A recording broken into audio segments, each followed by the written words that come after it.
This is absolutely a character. I mean, like, look at me, like, it's kind of like a superhero suit.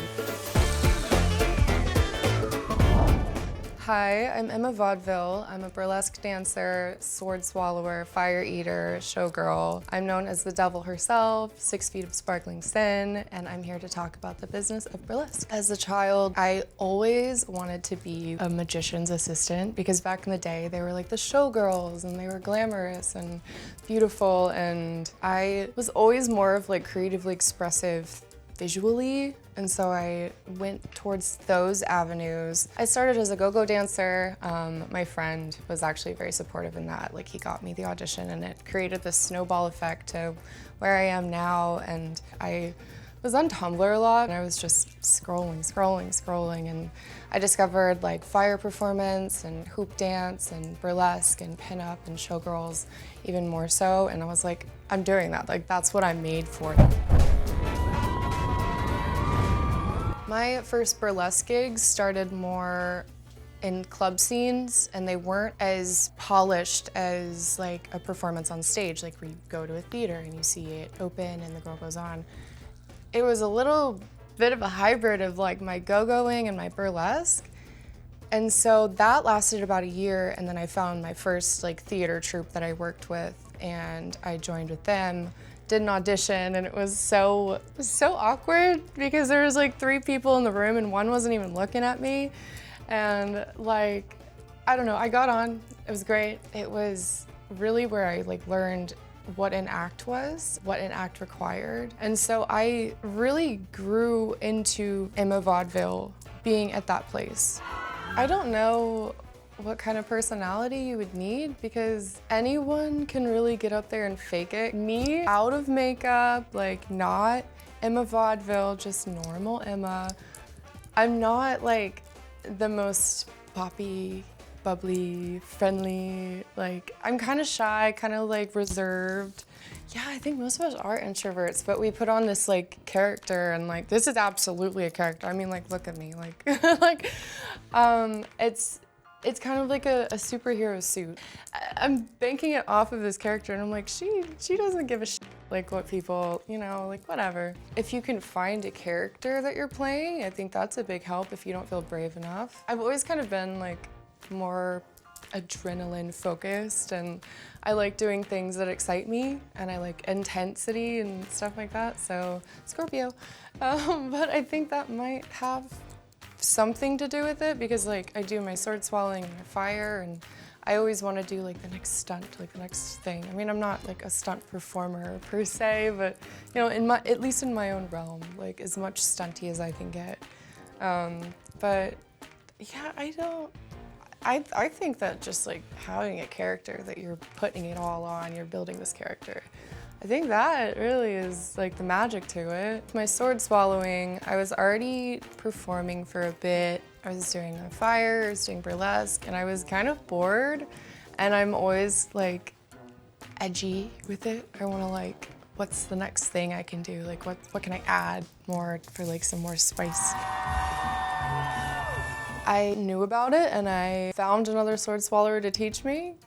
And then I learned it pretty much immediately. It was awful.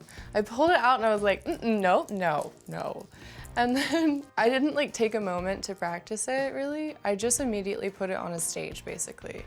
I had like little tiny swords. Well, they were like that big. But I started with that, and like it's not the safe route to do it by any means because adrenaline's going, but I don't know, I feel relaxed when my adrenaline's like pumping. Like everything's calm, I can do anything, whatever. I'm composed. Like, maybe that's not the normal thing that happens when adrenaline's going, but for me, I have a flamberge one. Well, it's not like a traditional flamberge like weapon. It was made for me, but it's a wavy one. It's really cool because it makes my throat go like this if you look up real close, especially when I like pull it out. It's like To build an act, I have like a concept or a gimmick or a song. I'm very visual. Like, I think very much in pictures, and it just like I can have an act like immediately in my head, and it's phenomenal. It feels like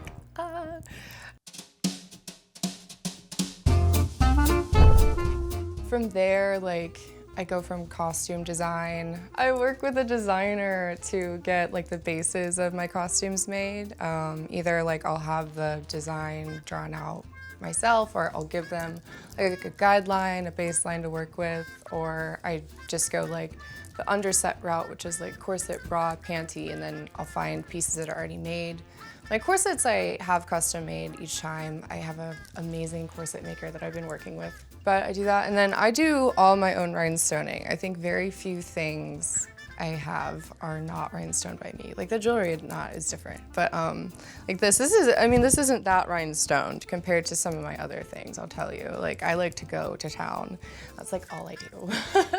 I think what makes a memorable and captivating burlesque performance is like really having that connection with your audience, like having some kind of moments of like breaking that fourth wall, because there's no fourth wall when there's live performance like that. Like you have full flexibility to like have this moment where the whole room, their attention's on you. That's your moment to like do whatever you want and express whatever you want, and I think that's super important to like remember. Like, don't take it so serious. Like, you gotta remember you're entertaining people.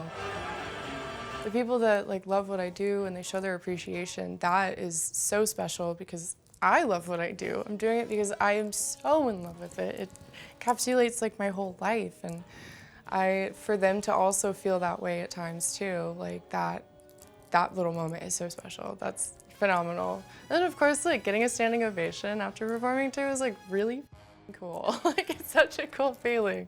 There definitely are the challenges. I think the most prominent one is the rates that we get. This job is not like you're not gonna be making money, at least from like your first couple of few years. Here and there, yeah, but it's a very expensive job to have, especially like if you're putting so much into it and you're not working a lot of other jobs. The costume's super expensive. If you want to do traveling gigs and they're not covering you for that, you have to pay for your travel, your hotel, your food on the road. A lot of times your food on the road also, even if they're covering your flights, they're not covering all that. Sometimes you get lucky and you'll have your Ubers and your flights and your hotel covered, but very rarely. The way that we're paid is not realistic to assume that could cover living a life. So there's that. I have my other sources of income that I do on the side to like help buffer like the costume problem that I have, that I can't stop getting them. As much as like burlesque is inclusive and is all body inclusive, all gender inclusive, all race inclusive, there still are downfalls and aspects of that in different communities of it. And even if it's not like with a specific burlesque community, because usually if it is a burlesque person community, that is where it's like the most safe. Most of us probably don't make our salary off of just show rates flat. Like there's no way. They're so low for like hair, makeup, and then costume. Like none of that equates. And like also commuting, parking, none of that. Rehearsal space, there's so many things that like add up to how expensive it is. And the show rate, the measly show rates, they're just not doing it. So I think a lot of us, like myself included, have sold like merch.